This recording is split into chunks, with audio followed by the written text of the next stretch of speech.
Olá pessoal, tudo bem? Hoje nós vamos começar um curso sobre eletricidade e eletrônica, né?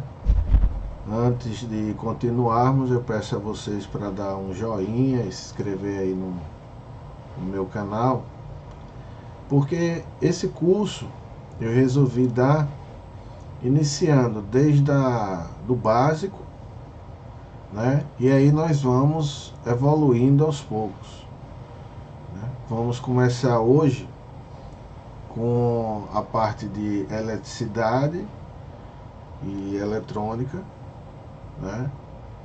E hoje nós vamos falar, deixa eu pegar só uma caneta aqui, nós vamos falar sobre, começar a falar, né? Sobre os elétrons. Por que iniciaremos falando sobre os elétrons, né?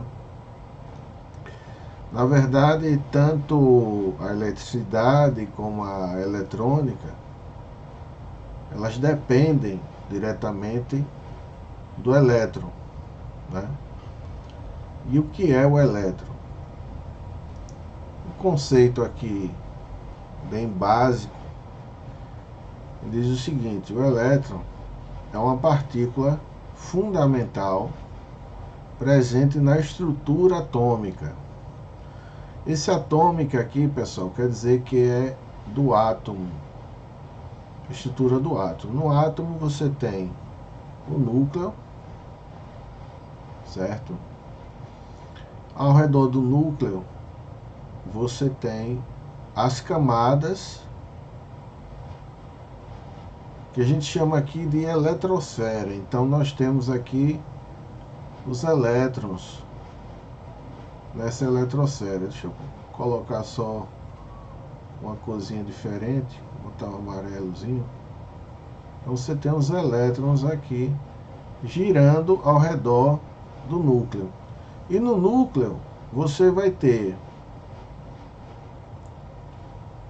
no núcleo aqui, você vai ter os prótons e os nêutrons.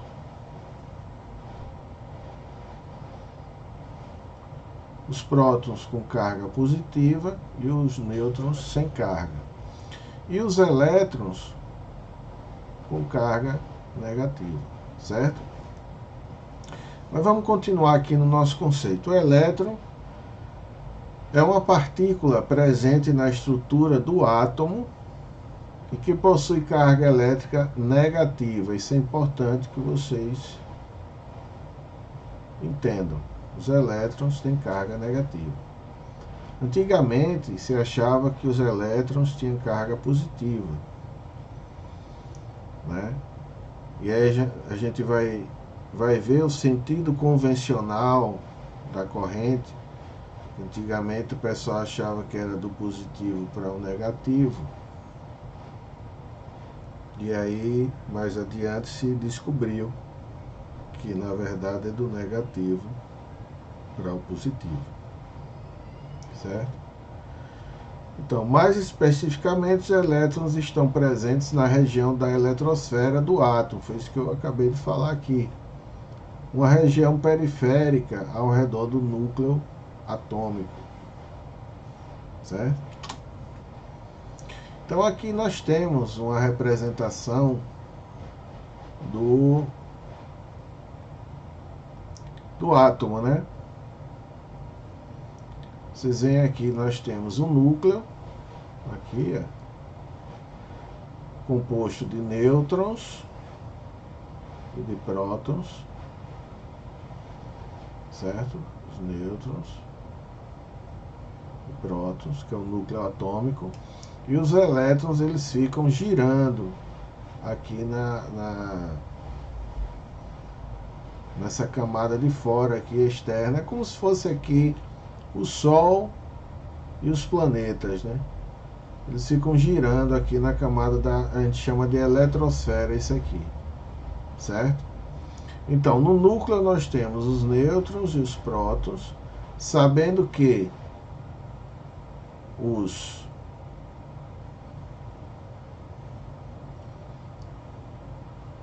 prótons têm carga positiva e os nêutrons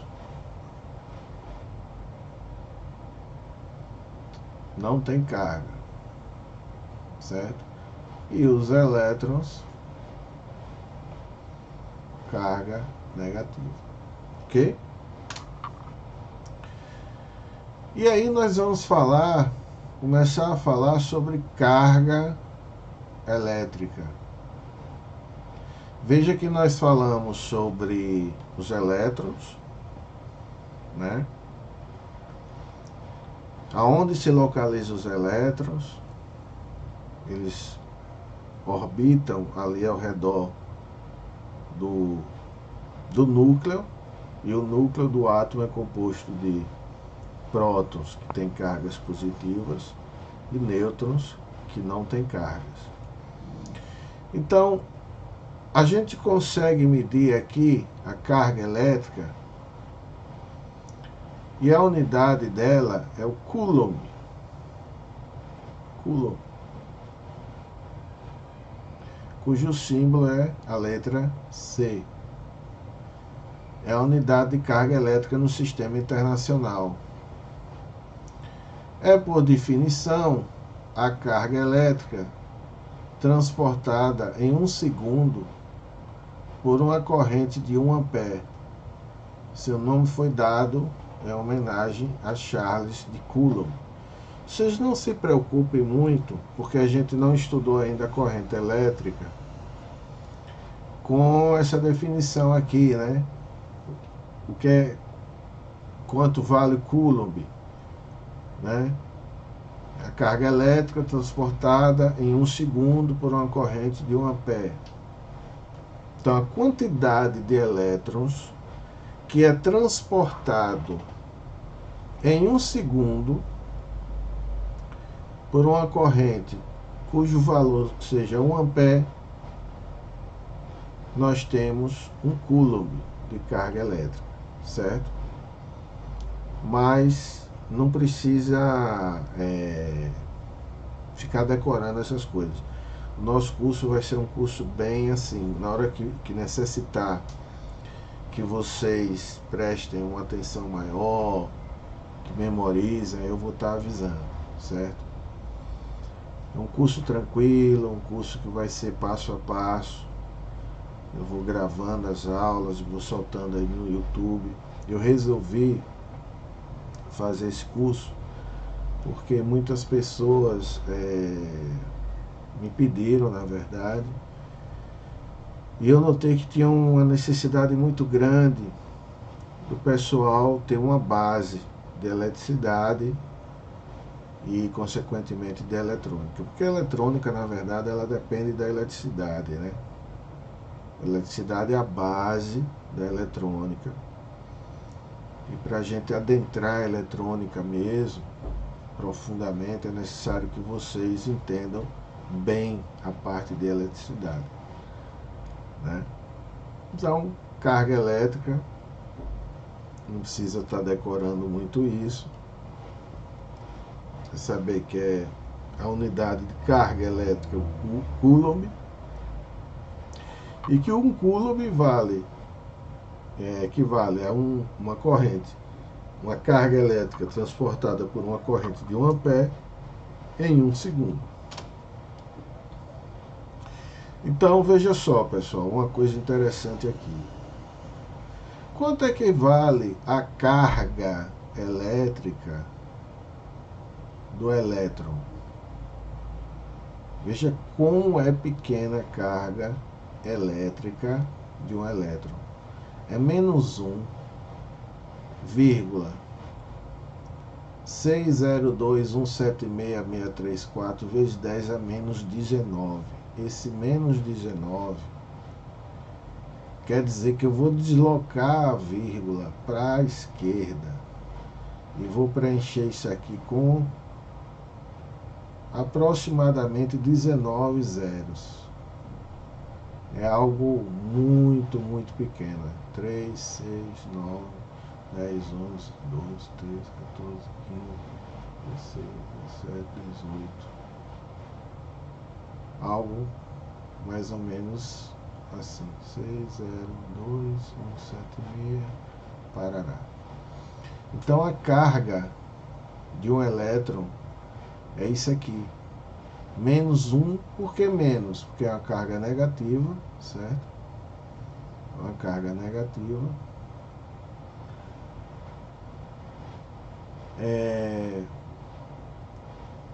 E é o mesmo valor da carga do próton. Então, a carga elétrica do próton, que é positiva, e a carga elétrica do elétron possuem o mesmo valor. Porém, de sinal contrário, porque o elétron tem sinal negativo e o próton sinal positivo, certo? Essa diferença de sinais, negativo para os elétrons e positivo para os prótons, é apenas uma convenção que serve para indicar que possuem cargas, apesar de numericamente iguais, de natureza oposta. Porque, na verdade, como o texto está dizendo, é uma convenção se dizer que o elétron tem carga negativa. Eu poderia dizer que o elétron tem carga positiva? Poderia, né? Poderia dizer que o próton tem carga negativa ou eletropositiva? Poderia. Mas convencionou que o elétron tem carga negativa e o próton tem carga positiva. Pronto. O que é uma convenção? É um entendimento que os cientistas chegam e para que isso se torne mundialmente, vamos dizer assim, um parâmetro. Que vocês imaginem, se o cientista do país A disser, não, o elétron tem carga negativa, vou dizer, não, o elétron tem carga positiva, aí fica nisso, né? Resultado, nós íamos ter, não nesse caso, assim, porque isso não vai interferir muito, mas se não se convencionar as coisas, isso vai ficar muito vago. Então, os cientistas se convencionam as cargas, no caso aí do elétron negativo e próton positivo, para que todos tenham o mesmo entendimento, certo? Condutores, né? Vocês já devem ter ouvido falar em condutores, em fios, né? Fios, cabos, né? Você já deve ter comprado fio para fazer instalação elétrica em casa e tal. Então, nós vamos falar agora sobre condutores. E o que são condutores? Os corpos considerados condutores elétricos possuem excesso de elétrons em sua camada de valência, que é a última camada a receber elétrons em um átomo. Vamos lá. A gente aprendeu que o elétron ele tem um núcleo, que é formado por nêutrons e prótons, e os elétrons aqui ao redor, certo? Girando ao redor. A última camada, vamos dizer que aqui seja a última camada, possui os elétrons aqui girando, é chamada camada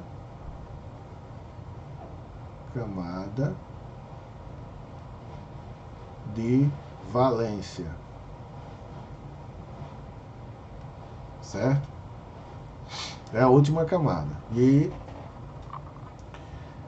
geralmente os condutores eles possuem elétrons na última camada que, vamos dizer assim, estão doidos para sair do átomo, certo? Eles não gostam do átomo, estão querendo se mudar, querendo ir embora, e estão doido para sair dali. Então, se chegar outro átomo aqui perto, eles pulam lá para o átomo vizinho, porque eles não querem saber do átomo onde eles estão. Então, condutores são materiais que possibilitam a movimentação de cargas elétricas em seu interior com grande facilidade. Esses materiais possuem grande quantidade de elétrons livres que podem ser conduzidos quando neles aplicamos uma diferença de potencial. Por exemplo, metais como cobre, platina, ouro são bons condutores. Veja bem, aqui em cima, quando ele fala aqui que possui excesso de elétrons em sua camada de valência, não quer dizer que são muitos elétrons, não. O que ele quer dizer é que ele está falando que nos condutores, vou fazer aqui um fiozinho, os átomos dos condutores possuem muitos elétrons doido para sair aqui da camada de valência e um passar para o outro, né? Então, quando você coloca uma diferença de potencial ou uma tensão aqui no condutor, a gente vai ver isso mais adiante, aí esses elétrons eles vão circular aqui pelo material condutor. Mas não quer dizer que os átomos que possuem muitos elétrons na camada de valência são condutores, não, ao contrário. O que o texto quer dizer aqui é que nos materiais nós temos muitos elétrons na camada de valência ali do material, mas o átomo em si, ele não possui muitos elétrons. Ele possui poucos, e esses poucos doidos para sair do átomo. Veja só, aqui nós temos o átomo, né, uma representação do átomo, e o núcleo e os elétrons. Esses elétrons aqui na última camada são os elétrons, a camada de valência, né, que a gente chama, são os elétrons que são doidos para sair. É isso aqui que o texto quis dizer lá. Deixa eu pegar aqui uma outra cor.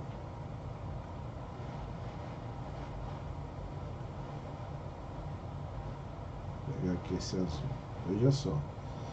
Aqui são núcleos, os núcleos dos átomos, certo? E os núcleos são o que, pessoal? São positivos. Por quê?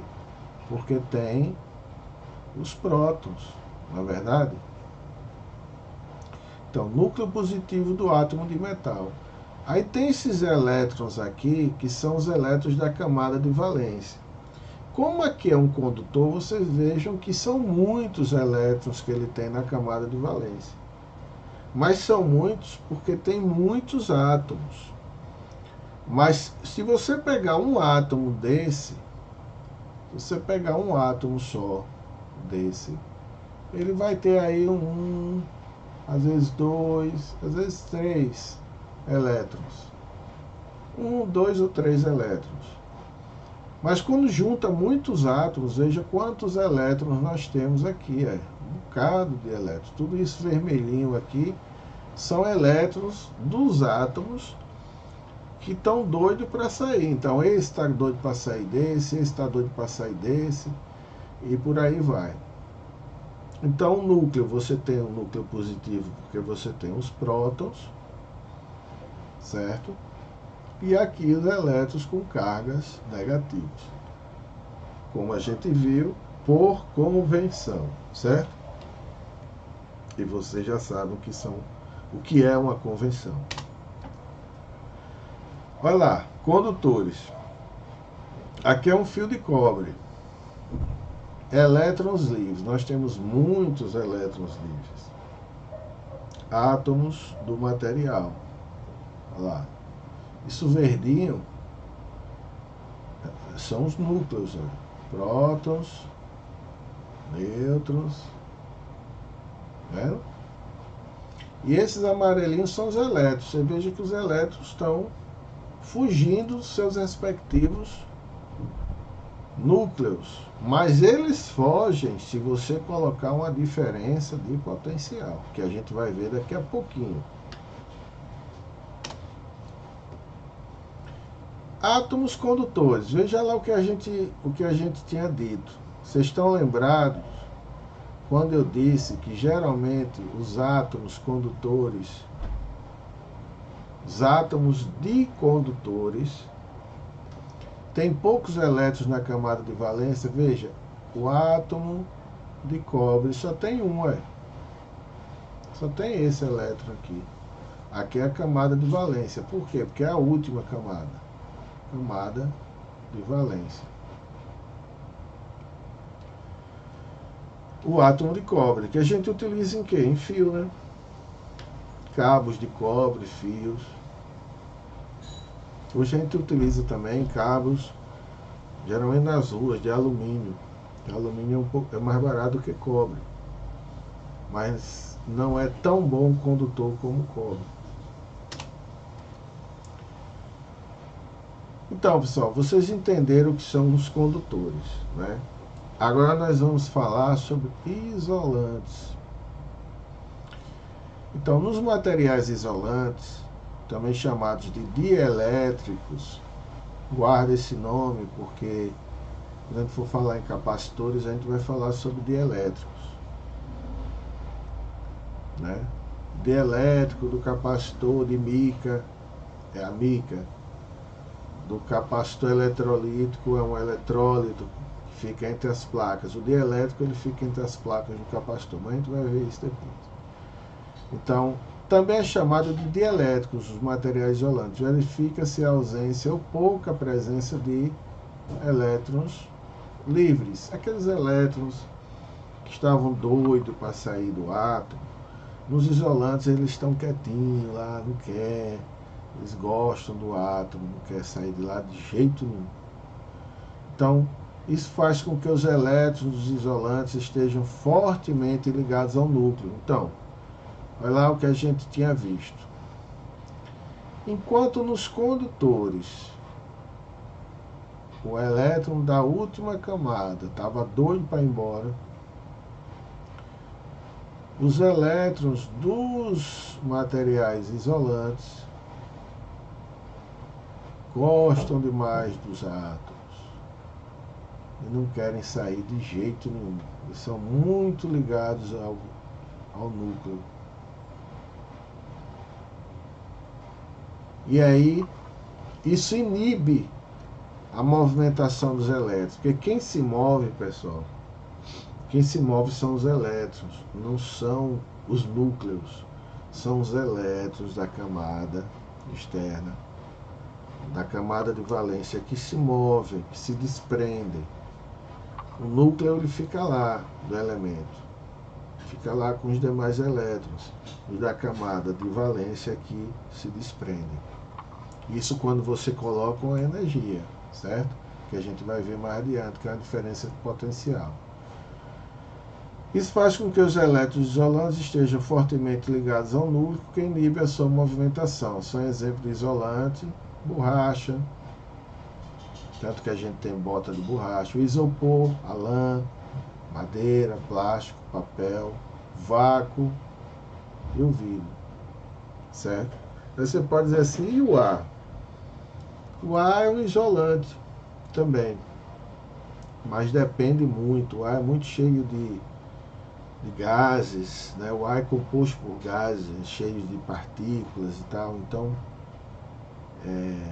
existem determinados, vamos dizer assim, momentos em que o ar ele passa a ser um condutor, como a gente vai ver daqui a pouquinho, que os isolantes, dependendo da tensão que você aplica, eles passam a ser condutores. Isso mesmo. Olha lá, os elétrons que formam esses materiais isolantes, né,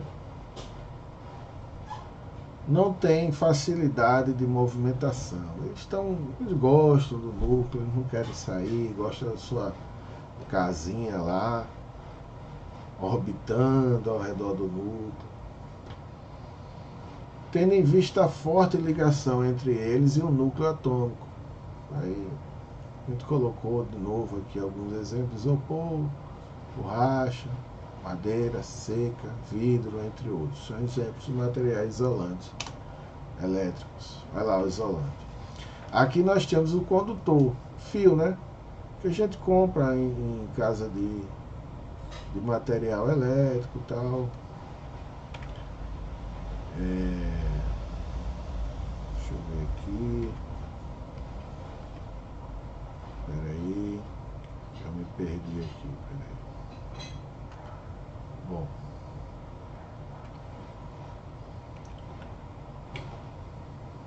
Desculpa aí, pessoal. Saiu aqui da tela. Deixa eu só pegar aqui a... Veja só. O material isolante é essa parte do fio que cobre o fio, né? O isolante ele abraça o fio. E aqui você tem o condutor dentro do isolante, né? Ele fica dentro. Então o isolante ele protege o condutor, evita que você tome choque elétrico e por aí vai. E esse isolante, vocês podem verificar nos fios que ele tem uma tensão máxima aqui, 600 volts de isolamento, alicate que vocês utilizam, normalmente em eletricidade tem um isolamento 1000 volts geralmente. Então, os isolantes ele tem uma tensão máxima de trabalho, né? Ultrapassada essa tensão, o isolante passa a ser condutor. Entendeu? Isolantes podem se tornar condutores? O que é que vocês acham? Na verdade, eu acabei de falar, né? Sim. Todos os materiais isolantes elétricos apresentam o máximo de valor de campo elétrico que podem suportar. Se esse valor máximo for ultrapassado, o material, mesmo sendo isolante, passará a se comportar como condutor, mesmo ele sendo isolante. Então, pessoal, é por isso que a gente tem que ter muito cuidado com a eletricidade. É por isso também que às vezes no meu canal aí, não só no meu canal, como no canal de outros colegas, amigos, às vezes a pessoa liga e pergunta: eu tenho um aparelho igual, o que é que eu devo fazer, né? Ele apresentou determinado defeito, como é que conserta? Primeiro que o ideal é que você procure um técnico, né? Se o aparelho está com problema, por quê? Você tem que ter técnica para abrir o aparelho. Hoje há um travamento da parte plástica entre si, que você precisa de ferramentas especiais para abrir sem quebrar, né? Ao abrir o aparelho, você tem que ter cuidado em saber aonde você vai pegar, tocar, porque tem, por exemplo, uma fonte, você tem a parte de alta tensão e a parte de baixa. Você precisa saber aonde você pode colocar a mão. Você precisa ter o multímetro, que geralmente o leigo não tem, para medir tensões, para saber através das tensões chegar ao componente que está com defeito ou os componentes. Então, o conselho que eu dou à pessoa que não fez um curso, né, se tiver interesse, procure fazer. Se não tiver, procure uma assistência técnica, um técnico, para consertar seu aparelho, porque é muito perigoso. Veja, uma fonte de aparelho normal, mesmo que você ligue ela de 110 volts, 127, a tensão lá dentro, na entrada, no primário, ela chega a mais de 300 volts, né? logo na entrada. Ela passa pela retificação, é armazenada num capacitor grande de filtro, e esse capacitor ele armazena uma tensão de pico da rede que vai chegar a mais de 300 volts, né? E se for uma tensão 220 de entrada, um pouco mais alta ainda.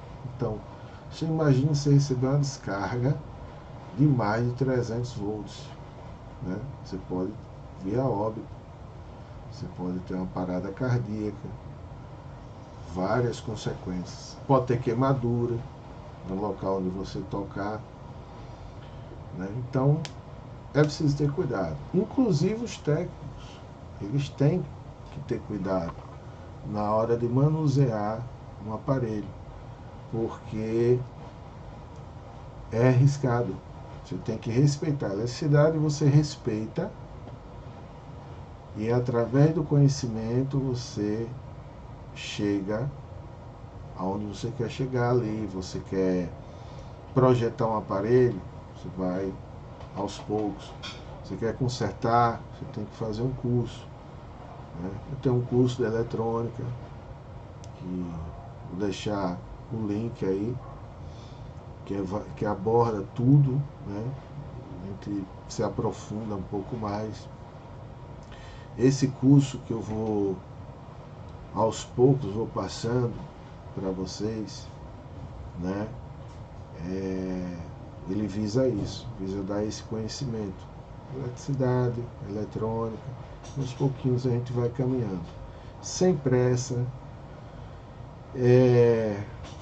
E peço a vocês o seguinte: se vocês gostarem, vocês botam aí nos comentários, gostei, continue, dá aquela força, né? Dá um joinha.